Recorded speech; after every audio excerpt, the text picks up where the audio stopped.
여러분, 퇴직 후 진짜 지옥이 시작된다면 어떨까요? 30년 직장 생활을 마치고 퇴직한 65세 김현수 씨. 그는 이제 아내와 여행도 다니고 손주와도 함께하며 평온한 노후를 보낼 줄 알았습니다. 하지만 현실은 전혀 달랐습니다. 오늘은 한 남성이 퇴직 후 겪은 충격적인 이야기와 그가 어떻게 진정한 자유를 찾았는지 들려드리겠습니다. 혹시 여러분도 비슷한 고민을 하고 계시다면 끝까지 들어보시기 바랍니다. 퇴직 첫날, 현수 씨는 설렜습니다. 아침에 일어나서 아내에게 말했죠. 여보, 오늘부터 집안일 도와줄게. 그동안 고생 많았어. 하지만 아내의 반응은 차갑기만 했습니다. 괜찮아. 당신은 쉬어. 어차피 제대로 못할 거 아니야. 현수 씨는 웃으며 넘어갔습니다.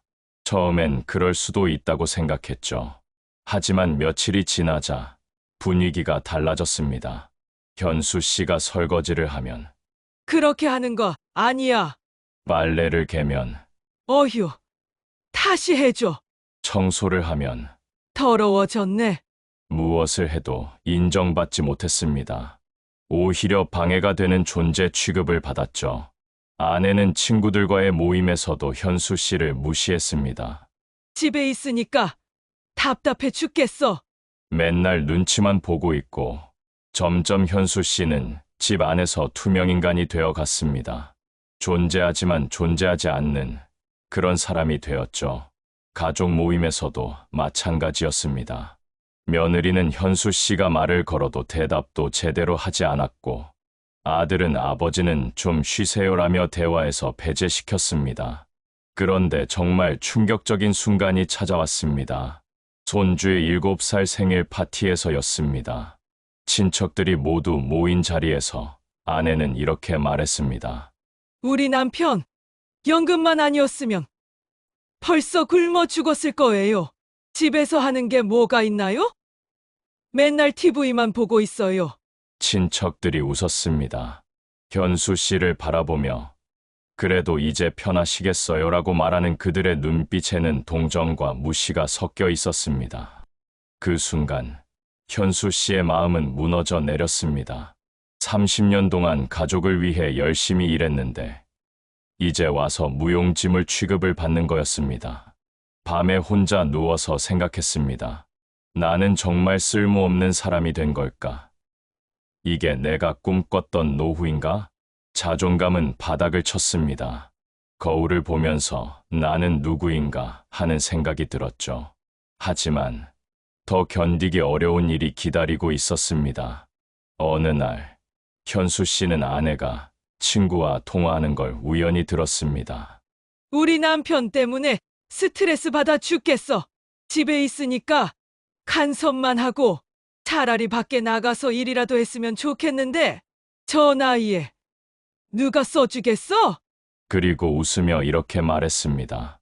솔직히 연금 통장만 내놓고 어디 가서 살았으면 좋겠어. 현수 씨는 그 말을 듣고 몸이 얼어붙었습니다.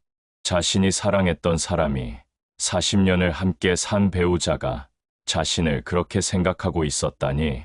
그날 밤 현수 씨는 아내와 대화를 시도했습니다. 여보, 내가 뭔가 잘못했나? 요즘 나를 대하는 게. 하지만 아내는 화를 냈습니다. 뭘 잘못했냐고? 당신 때문에 내가 얼마나 힘든지 알아? 집에서 하는 것도 없으면서 눈치만 보고. 그럼 내가 어떻게 하길 원해? 정말 모르겠어? 그냥 방해만 하지 마. 그 말이 현수 씨의 마음에 깊은 상처를 남겼습니다. 존중조차 받지 못하는 이 결혼 생활에서 그는 더 이상 버틸 수 없었습니다.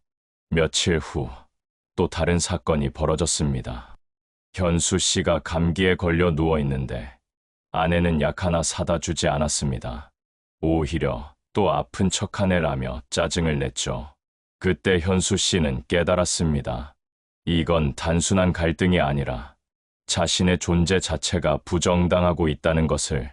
현수 씨는 깊은 고민에 빠졌습니다. 며칠 밤을 뜬 눈으로 지새우며 생각했죠. 이대로 살면 나는 정말 죽을 때까지 무시당하며 살아야 하는 건가? 그리고 마침내 결심했습니다. 이혼을 하기로.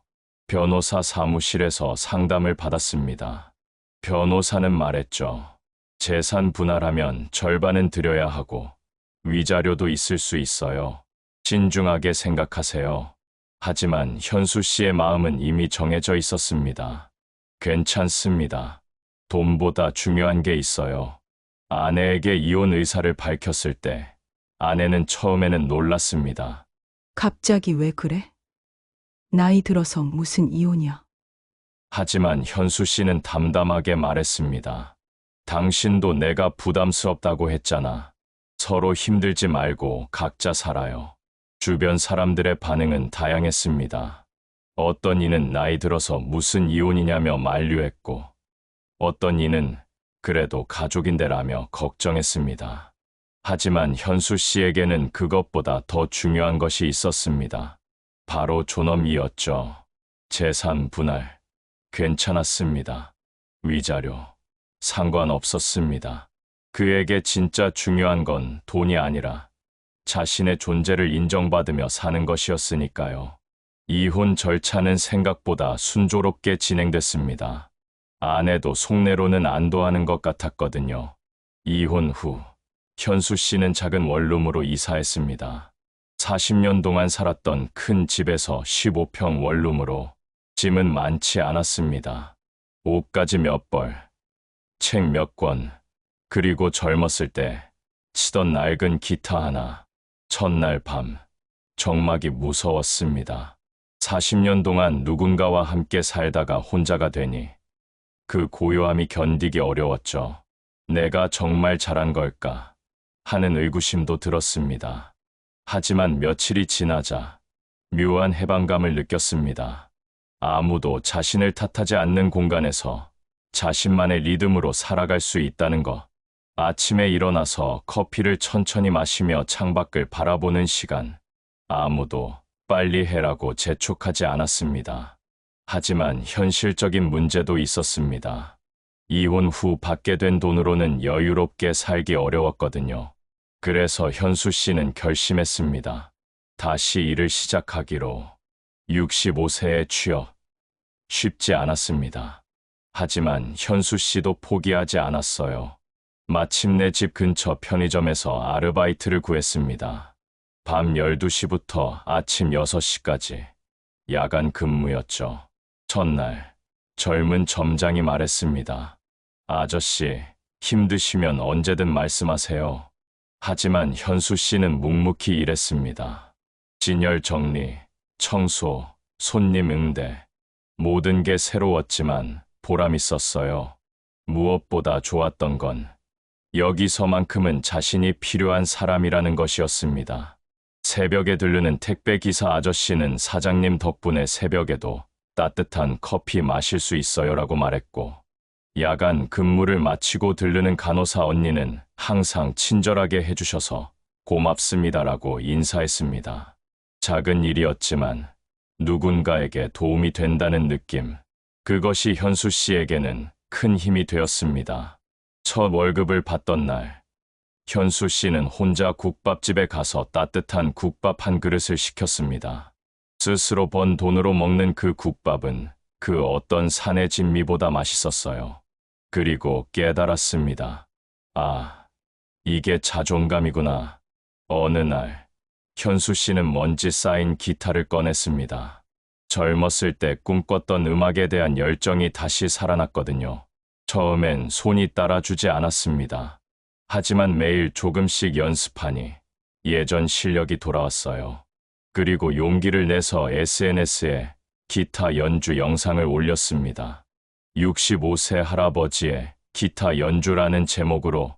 뜻밖에도 반응이 좋았습니다. 특히 손주 지우가 댓글을 달았어요. 할아버지 진짜 멋있어요. 우리 할아버지가 이렇게 기타를 잘 치는 줄 몰랐어요. 다른 손주들도 하나둘 연락을 해왔습니다. 할아버지, 언제 우리 집에 와서 기타 가르쳐 주세요. 그제야 깨달았습니다.